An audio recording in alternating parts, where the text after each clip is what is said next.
ማንን አፈቀራችሁና? የማን ፍቅር አንወለላችሁና?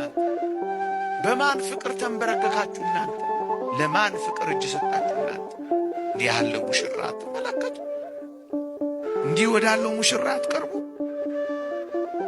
እውነት ነው፣ የዳርናቸው ሙሽሮች ያማረ ጌጠኛ ልብስ አላቸው። ያማረ የሐር ካባ ደረብንላቸው። እሰይ ጥሩ ነው፣ መልካም ነው።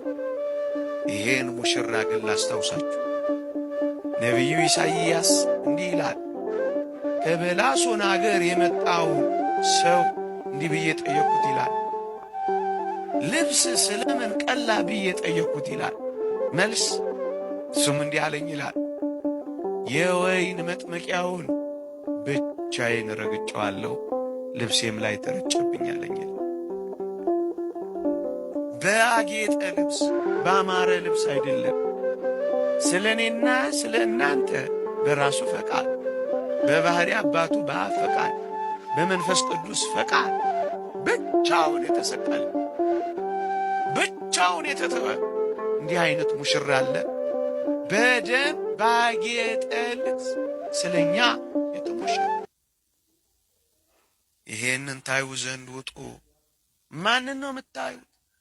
የማን ውበት አንበረከካችሁ? የማን ባለማይረግ ልብስ አጓጓችሁ? የአይን አምሮታችሁን፣ የልብ ምኞታችሁን ከዚህ ሙሽራ አይናችሁን ወዴት ነቀላችሁት?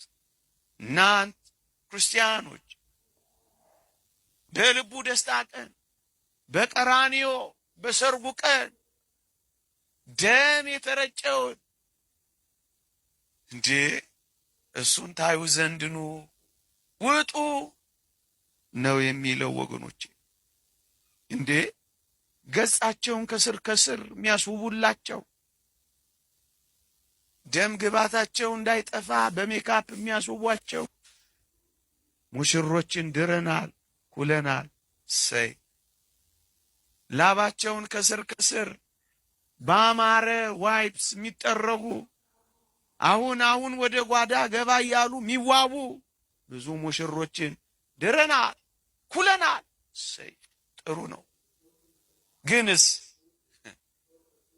እንዲህ ያለው ሙሽራ አይታችሁ ታውቃላችሁ? እንዴት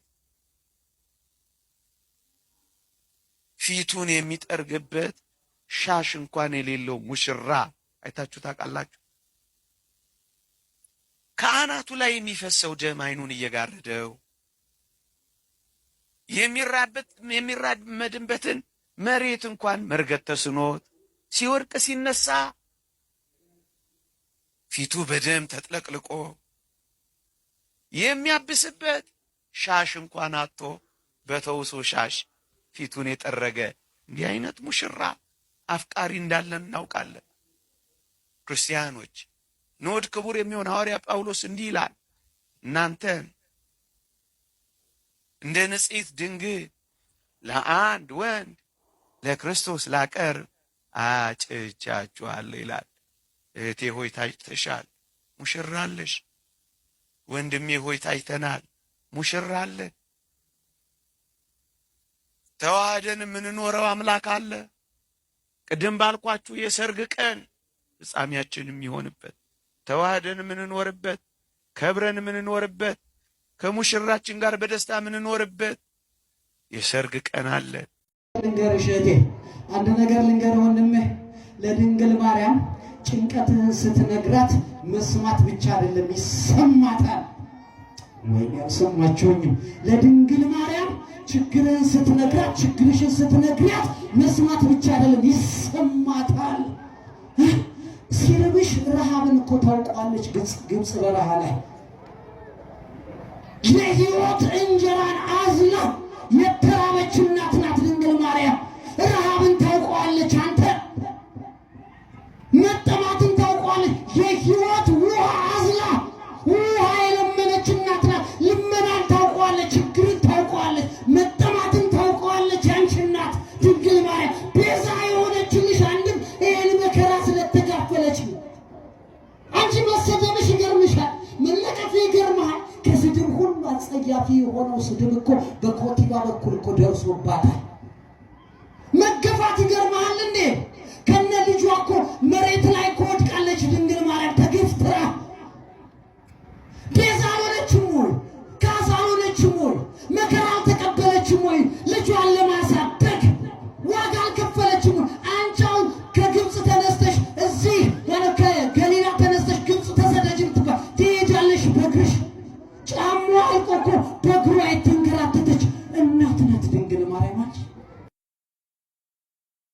ኃጢአት እየሰራን ክፉ ነገር ለማድረግ እየተነሳሳን ህሊናችሁ አረ ይሄ ነገር ልክ አይደለም ብላችሁ ያውቃል።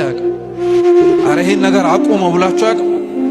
ያ ድምፅ ስነ ልቦናችንና ክፉ ነገር ማድረግ እንደማንችልና ልናደርግ እንደማይገባ የሚነግረን የሆነ ድምፅ አይደለም፣ እግዚአብሔር ነው። ያንን ድምፅ ግን ላለመስማት ምን ያክል ርቀት እንደምንሄድ ደግሞ እናውቀዋለን። አንዳንዶቻችን የሰማነውን እንዳናደርገው እያበረታን ያለውን ቃል እግዚአብሔር ለመስማት አንፈልግም። ሰውነታችንን ሊያበላሽ ነፍስና ስጋችንን ሊያቆሽሽ ወደሚችለው ምንም አይነት ነገር ስንሄድ ክርስቶስ አብሮን ተከትሎን መሄድ እንደሚፈልግ ታውቃላችሁ። ማርያም መግደላዊት የምታስታውሷት ከሆነ ወይም ባለሽቷ ማርያም የምትባለዋ ጌታችን ኢየሱስ ክርስቶስን የሄደበት ቦታ ሄዳ ሽቱ ሰብራ ራሱ ላይ አርከፍክፋ በእግሩ ደግሞ ወድቃ በእንባዋ እያራሰች በፀጉሯ ታብሶ የነበረው ጌታችን ኢየሱስ ክርስቶስ እኮ በለምጻሙ በስምዖን ቤት ስለገባ እኮ። ለምጽ በኦሪት ጊዜ ላይ የክፋት ምልክት ነው፣ የኃጢአት ምልክት ነው። ዘማዊ ሆና እሷ ያ ለምጽ በግንባሯ ላይ በሰውነቷ ላይ አልነበረም።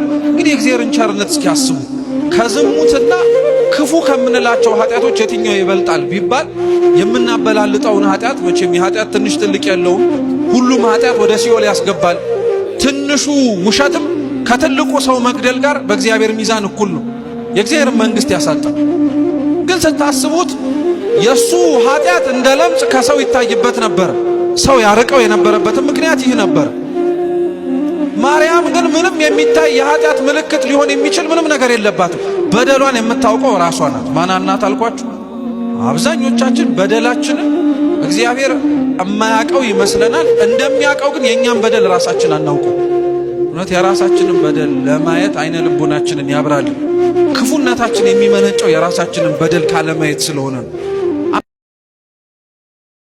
አንዳች እንደሌለኝ አውቀዋለሁ፣ ባንተ ቸርነት ግን እመካለሁ። የከበደው ሸክሜ ይቀለኛል፣ ይቅርታ ለባሪያ ይደርሰኛል። በመቅደስ ቁሜ ለመዘመር ሥራህን ለትውልድ ለመመስከር እኔ ማነኝ ብዬ አስባለሁ። አምላክ ቸርነት ግን አደርጋለሁ። ቸርነት ነው ያደረሰን እስከ ዛሬ፣ ቸርነት ነው የጠበቀን እስከ ዛሬ። ላመስግንህ ጌታ በዝማሬ፣ ላመስግንህ ጌታ በዝማሬ።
ከድንግል ማርያም ስር የወደቀ ሰው ከመሰላሏ ጫፍ በህሊናዋ ከተማ በማህፀኗ ከተማ ካደረው ከንጉሥ ክርስቶስ ጋር ይገናኝ። እኔ ከመሰላሉ ስር አልተኛም ካልክ ንጉሡ ከላይ ተቀምጦ ግን መገናኘት እንደማትችል እወቀው እላለሁ። እንደዚህ ለሚል ሰው ነው። እናንተ ግን እድለኞች ነን። ከዚች መሰላል ስር ወድቀን ንጉሡ ከከተማዋ ላይ ሆኖ ብርሃኑን በደኛ ያወርዳልና። ጭዊቶ አማላጅቶ ሆይ እናቱ ነሽና ላዶናይ በስላሴ ፊት ስልጣን ያለሽ የባህርያችን መመኪያ ነሽ። እሳት ነገብርኤል ነበልባል አስወጋጅ የአምላክን መወለድ ለዓለም የምታውጅ እሳት ነገብርኤል ነበልባል አስወጋጅ የአምላክን መወለድ ለዓለም የምታውጅ ገብርኤል መልአከ ራማ ገብርኤል መልአከ ራማ ስንጠራ ፈጥነህ ድረስ ድምፅህን እንስማ ገብርኤል መልአከ ራማ ገብርኤል መልአከ ራማ ስንጠራ ፈጥነህ ድረስ